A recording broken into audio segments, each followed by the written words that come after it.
राधे राधे महाराज जी। महाराज जी, मेरी दिनचर्या कुछ दिन तो सही से चलती है, पर फिर मन गिरा देता है और कभी कभी मन बहुत परेशान करता है महाराज। ब्रह्मचर्य की कमी। ब्रह्मचर्य संभालो, जो सोचोगे वही करने के लिए तुम बिल्कुल तत्पर हो जाओगे। हम लोगों का जो ढुलमुल स्वभाव है ना, वो ब्रह्मचर्यहीनता के कारण बन गया है। ब्रह्मचर्य के गंदे जो हीन करने वाले आचरण, उनको छोड़ो। अभी तो नए बच्चे हो। महाराज जी, आपकी कृपा से 1 साल से ब्रह्मचर्य का पालन करने का प्रयास कर रहे हैं। हाँ, बहुत सुंदर। और अच्छे से प्रयास करो। हाँ, और अच्छे से प्रयास करो। और हट करके नियम पालन किया जाता है। मन कह रहा नहीं यार आज नहीं उठना, नहीं, तुरंत बिस्तर छोड़ दिया, तुरंत उठकर खड़े हो गए। हट करके जब नियम पालन किया जाता है तो हमारी दिनचर्या चलती है। अब सोचो, अपने 12:30 बजे के लगभग जगते हैं, 1:45 बजे रोड में आ जाते हैं। और उस समय सोने का समय होता है, और भगवान की ऐसी कृपा है 70-80 हजार लोग खड़े होते हैं, रोज खड़े होते हैं। भाई किसी दिन तिथि त्योहार में हो तो बात अलग। कितनी अभी भारत में श्रद्धा है संतों के प्रति कि लोग आकर के घंटों खड़े रहते हैं। अब हम तो निकलते हैं, मान लो 1:45 बजे वहां से लिफ्ट से तो निकले, तो घंटों पहले से खड़े, और खड़े खड़े केवल इतना, हम ऐसे गए ऐसे निकलते हुए जा रहे हैं, बस इतना देख लिया। कितनी भारी श्रद्धा है। हम तो प्रणाम करते हैं उन लोगों को, लड़का बच्चा बूढ़े माई दाई सब। और कृष्णा शरणम से लेकर राधा केली कुंज के दरवाजे तक पूरी लाइनें लगी रहती है। तो यदि हम नियम निष्ठा के लिए कड़ा स्वभाव बनाएं तो हम पार कर सकते हैं, नहीं तो मन ढुलमुल तो है ही। फिर वो 4 दिन भजन करेगा, इसके बाद 2 दिन मनोरंजन करेगा, फिर भजन करेगा, फिर वो मनोरंजन वाला रोक दो उसको और भजन वाला चला दो, तो आगे चल करके बहुत अच्छे बच्चा बन जाओगे। ठीक है, खान पान पवित्र रखो। मोबाइल रखते हो, गंदी बात मत देखना। वो टच वाला मोबाइल है, हाँ, गंदी बात मत। गेम मत खेलना, गंदी बातें मत देखना, गंदे बच्चों का संग मत करना, तो बढ़िया आगे बढ़ जाओगे। नहीं तो मोबाइल में गंदी बातें देखोगे, गंदे बच्चों का संग करोगे, तो सब बेकार की बातें हो जाएंगी। ठीक है।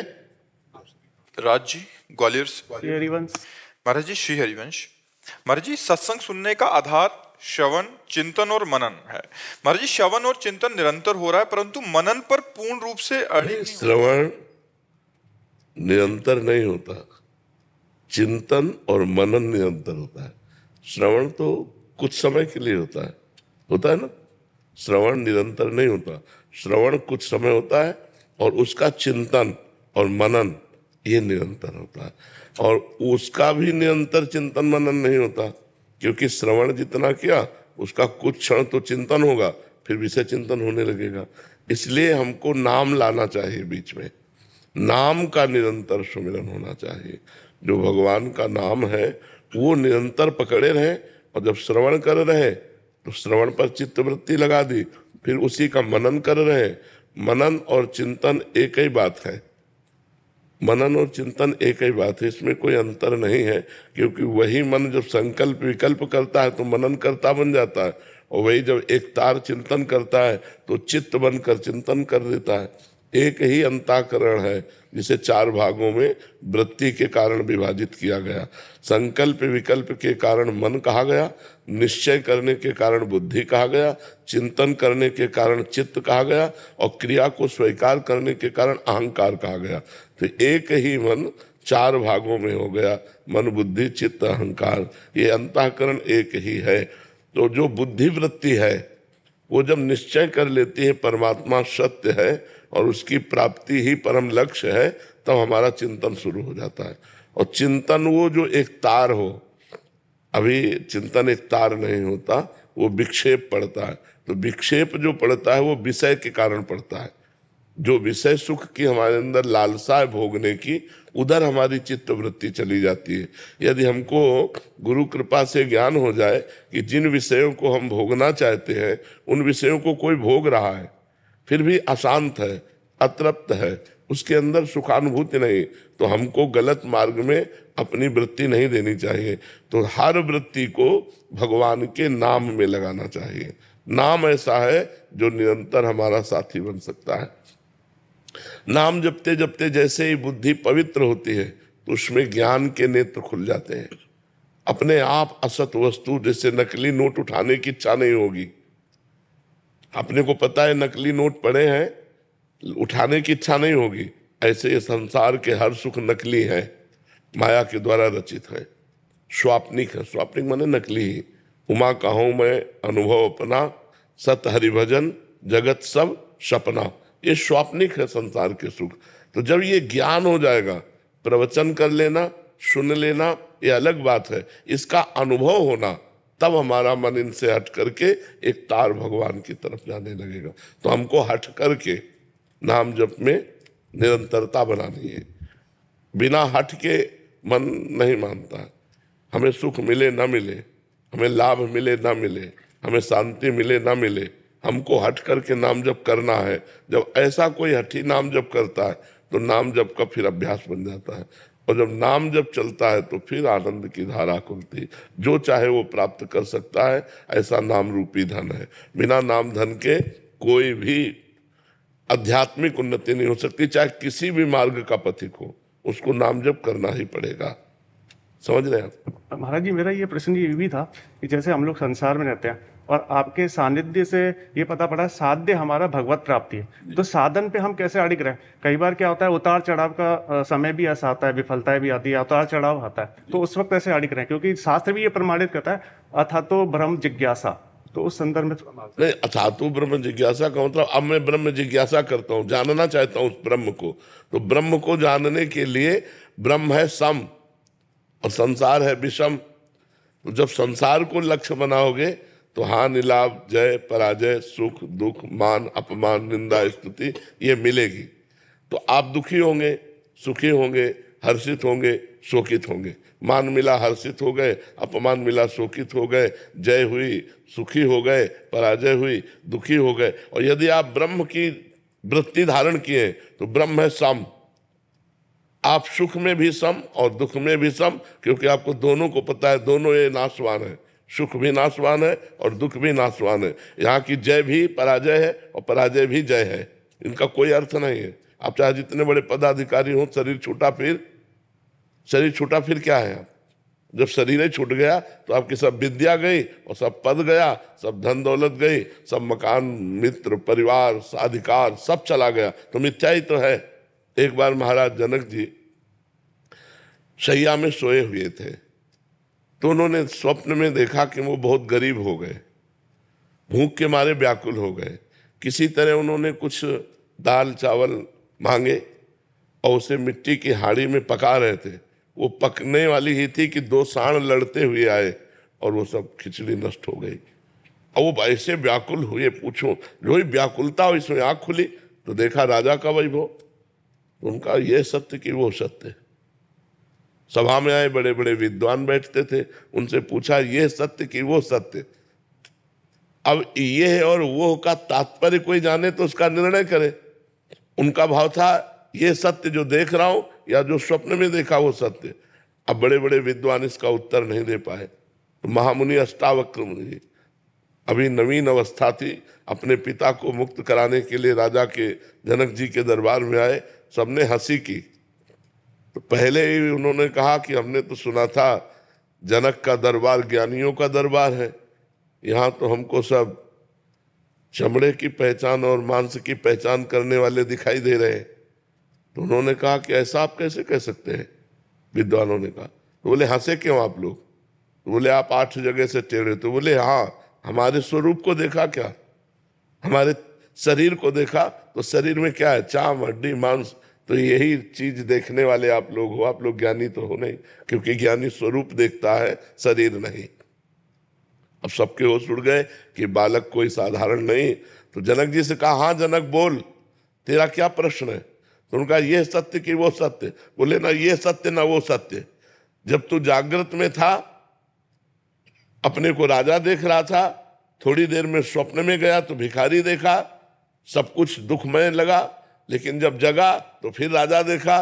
तो जो कुछ ही क्षण में असत हो जाता है वो सत्य कैसे हो सकता है? तो ये सत्य न हो सकता। अष्टावक्र गीता का उपदेश करके जनक जी को परम बोध प्रदान किया महामुनि अष्टावक्र जी ने। तो ये जब हमारे ज्ञान में आ जाता है कि न जय सत्य न पराजय सत्य, न मान सत्य न अपमान सत्य। तो ब्रह्म की जिज्ञासा रखने वाला सम को प्राप्त होता है, समता। उस समता को प्राप्त होकर के वो समदर्शी महात्मा, चाहे गृहस्थ हो चाहे विरक्त हो, वो महात्मा ही है। वो समदर्शी महात्मा सुख दुख के ऊपर विचरता है ब्रह्म में, ना कि मायाकृत द्वंद्वों में। वो द्वंद्वातीत अवस्था को प्राप्त हो जाता है। अब इसके प्राप्त करने के लिए हम गृहस्थ हैं, हमारे द्वारा सारे कर्म हो रहे हैं, परिवार का पोषण करना, अर्थ की प्राप्ति के लिए प्रयत्न करना, लेकिन ये सब माया का नाटक है, ये जानते हुए ये सत्य नहीं है। जैसे एक नाटक में थोड़ी देर के लिए तुम राजा बना दिए जाओ, या थोड़ी देर के लिए तुम कोई कुछ भी रोल दिया जाए, तो आपको पता है ये रोल मैं कर रहा हूं, मैं सत्य में राजा नहीं हूं। ऐसे ही आपको पता है मैं आत्मस्वरूप ब्रह्मस्वरूप हूं, मेरा ये कर्तव्य नहीं है। ये जो कर्तव्य हो रहा है मायाकृत है, 3 गुणों के अंतर्गत है, इसलिए वो कर्तव्य करता हुआ भी ज्ञानी अकर्ता रहता है। वो सुख दुख के बीच में रहता हुआ भी वो सुख दुख का भोगता नहीं रहता। पर ये बात केवल प्रवचन से समझ में नहीं आएगी, साधना करनी पड़ेगी। लोक परलोक के समस्त भोगों से वैराग्य, सत असत का विवेक, इंद्रियों का दमन, मन का दमन, तितिक्षा, सहनशील, श्रद्धा, शास्त्र और गुरु के वचनों पर दृढ़ विश्वास, मुमुक्षुता, मैं मुक्त होना चाहता हूं, तब ये ज्ञान टिकता है। जब कठोर नियमों के द्वारा निरंतर ब्रह्माकार वृत्ति संसार के समस्त कार्य करते हुए, अब आप सोचो अपने लोग तो इतना कार्य नहीं जितना राजा जनक जी को कार्य, राजा को कार्य होता है ना। कोई सोचे कि ज्ञानी महापुरुष क्रिया रहित है बाहर से, तो ऐसा नहीं, वो क्रियापरायण होते हुए भी कर्ता भाव रहित है। कोई सोचे भक्ति कैसे हो सकती गृहस्थी में। अम्बरीश जी चक्रवर्ती सम्राट महाभागवत, राजा जनक जी परम ज्ञानी, दोनों एक महाभक्ति में और एक ज्ञानी में, दोनों चक्रवर्ती सम्राट राजा होते हुए भी अपने कार्य को कर रहे हैं। इसका मतलब है क्रियाएं गुणानुगुण वर्तनते मनुष्या पार्थ सर्वसा। क्रियाएं मायाकृत है और मैं उसका दृष्टा हूं, मैं करता नहीं हूं। तो कर्ता और भोक्ता भाव रहित महापुरुष ही ज्ञानी होता है, चाहे वो गृहस्थ में हो चाहे वो विरक्त में हो। ये भगवत मार्ग है। इसके लिए जरूरी नहीं कि कपड़ा बदला जाए, इसके लिए जरूरी उद्देश्य बदला जाए, हमारे विचार बदल जाए, हमारा चिंतन बदल जाए। समझ रहे हैं आप? मानसी जी महाराष्ट्र से। राधे राधे। श्री राधे महाराज जी, आपके चरणों में कोटि कोटि प्रणाम। महाराज जी, मेरा प्रश्न है कि जो महापुरुष मुक्ति स्वीकार नहीं करते, उनका कार्य मृत्यु पर्यंत किस प्रकार चलता है? महाराज जी, इनका शायद ऐसा भाव है कि जो गुरुजन होते हैं, मतलब अपना शरीर जब त्याग करते हैं तो उसके बाद वो कैसे, मतलब देखो, मोक्ष भक्तजन ही स्वीकार नहीं करते, सिर्फ भक्तजन। नहीं, स्वीकृति की बात नहीं है, तुम्हारा अधिकार होगा तो मोक्ष हो जाएगा, पर मोक्ष भक्तजन स्वीकार नहीं करते। क्यों? उनकी भगवान में आसक्ति होती है। जिसकी कहीं भी आसक्ति नहीं होती, भगवान में भी आसक्ति नहीं होती, उनका मोक्ष होता है। भक्तों की भगवान में आसक्ति होती है। जैसे भरत जी की राम जी के चरणों में आसक्ति है, तो तीर्थराज प्रयाग से कह रहे 4 पदार्थ भरा भंडारू, अर्थ धर्म काम मोक्ष, ये चारों पदार्थ आपके भंडार में भरे, आप राजा हैं, तीर्थ राजा हैं, और मैं आपसे मांग रहा हूं। क्या मांग रहा हूं? अर्थ न धर्म न काम रुचि, गति न चहो निर्वाण, जन्म जन्म रति राम पद, यह वरदान नान। सीता राम चरण रति मोरे, अनुदिन बढ़े अनुग्रह तोरे। हे तीर्थराज प्रयाग, मुझे न अर्थ चाहिए, न धर्म चाहिए, न काम चाहिए, न मोक्ष चाहिए। मेरा बार बार जन्म हो, लेकिन रघुनाथ जी के चरणों में प्रेम हो, सीताराम के चरणों में प्रेम हो। तो जो भगवान का प्रेमी भक्त होता है वो मोक्ष त्यागी होता है। सालोक के सारिष्ट सामीप्य सायुज्य एकत्व, 5 प्रकार के मोक्षों का त्याग करके वो यही चाहता है कि भगवान के चरणों में प्रीति हो, भले नरक जाना पड़े। श्रीमद् राधा सुधानिधि में लिखा है, यत्र यत्र मम जन्म कर्म भीर नारके परमे पदे थवा, राधिका रत निकुंज मंडली तत्र तत्र हृदय में विराजताम। मेरा जहां जहां कर्म के अनुसार जाना हो, चाहे नरक जाना हो चाहे परम पद जाना हो, पर हे लाडली, जो आप अपनी सहचरियों के साथ, लालजू के साथ हमारे हृदय में स्फुरित होती रहे, बस इतनी जरूरत है। राधिका रथ निकुंज मंडली तत्र तत्र हृदय में विराजताम, चाहे यत्र यत्र मम जन्म कर्म भी नार के परमे पदे थवा। ये ही जोनि जन्मो कर्म बस, तह राम पद अनुराग हो। भक्त का ये लक्ष्य होता है, इसलिए उसको मोक्ष नहीं प्राप्त होता। और मोक्ष सुख का जो ज्ञानी महापुरुष है वो भी भगवान के प्रेम सुख के लिए ललचाता है। देखो सनक सनंदन सनातन सनत कुमार ज्ञानी महापुरुष है ना, भगवान के दर्शन करने जय विजय ने जब रोक दिया तो साप दिया कि नहीं, कितनी बड़ी उनके अंदर लालसा है भगवान के दर्शन की, कि ऐसे थोड़ा रोक दिया तो असहनीय हो गया और उन्होंने साप दे दिया, जाओ 3 जन्म के लिए तुम राक्षस भाव को दैत्य भाव को प्राप्त हो। तो भगवान का रूप ऐसा है, जब जनक जी ने परम ज्ञानी है ना और भगवान राम जी को देखा तो देखते ही उनका ब्रह्मानंद में लगा हुआ मन राम रूप में आसक्त हो गया। तो विश्वामित्र जी से कह रहे हैं, इन्हीं विलोकत अति अनुरागा बरबस ब्रह्म सुख ही मन त्यागा। इनको देखते ही मेरे मन में अनुराग आ गया और बलात् मेरा मन हटकर ब्रह्म सुख से राम रूप सुख का अवलोकन करने में लग गया। जबकि सहज विराग रूप मन मोरा, मेरा मन सहज बैरागी, जैसे अपने लोगों का मन सहज विषयी है, ऐसे जनक जी कह रहे सहज विराग रूप मन मोरा, मेरा मन सहज वैरागी और ऐसे चितह रहा है जैसे चकोर चंद्रमा को देखता है। तो क्या ये वही पर ब्रह्म है? तो विश्वामित्र जी इशारे से कहते हैं आपने ठीक जाना। तो राम जी मुस्कुरा देते हैं कि हमारा रहस्य मत खोलिए। तो बोले ये हमारी यज्ञ रक्षा के लिए चक्रवर्ती सम्राट अवधपति महाराज दशरथ के पुत्र ये राम है, ये लक्ष्मण है। तो ब्रह्म सुख से भी सर्वश्रेष्ठ सुख भगवान का प्रेम सुख है। इसीलिए प्रेमी जनों ने मोक्ष का परित्याग किया। न मोक्षास्याकांक्षा भव विभव वांछा पिचन में, न मुझे मोक्ष की आकांक्षा है और न इस संसार के भोगों की आकांक्षा है, वो भक्त होता है। महाराज जी इसमें एक प्रश्न था, मतलब इस साधक की तरह से पूछ रहा हूँ महाराज जी। महाराज जी जैसे गुरुजन जब शरीर से चले जाते हैं महाराज जी, जैसे हरिवंश महाप्रभु जी हैं महाराज जी, हम उनसे प्रार्थना कर रहे हैं तो वो उसी रूप में हमें, और अगर हम इस दृष्टिकोण से देखें तो महाराज जी वो तो पूरा उनमें मिल गए हैं और वहां चले गए हैं, तो अनुभव कौन कराता है? भगवान। भगवान जैसे हम उड़िया बाबा के दर्शन करना चाहें तो हमारे भगवान उड़िया बाबा का रूप रख करके आएंगे और वैसे ही वार्ता करेंगे, वैसे ही दर्शन देंगे। पूरा अनुभव वैसा ही होगा? पूरा अनुभव, क्योंकि पहले भी उड़िया बाबा भगवान ही थे, अब वो भगवान में लीन हो गए तो भगवान ही वही रूप धारण करेंगे। सब जीव भगवत स्वरूप है, हर जीव भगवत स्वरूप है, वो अपने स्वरूप को भूलकर स्त्री पुरुष माने हुए हैं। तो जब हम किसी भी रूप की आकांक्षा करते, किसी भी रूप की आकांक्षा करें, जाकी रही भावना जैसी प्रभु मूरत देखी तिन तैसी, हम जैसी भावना करेंगे भगवान वही रूप रख कर हमें साक्षात्कार करा देंगे। तो ऐसा है कि महात्मा अगर उन्होंने देह भी छोड़ दिया तो भी उनका कार्य वैसे ही जैसे पहले देहधारी थे, जो कार्य वो करते थे वही चालू रहता है क्या बाद?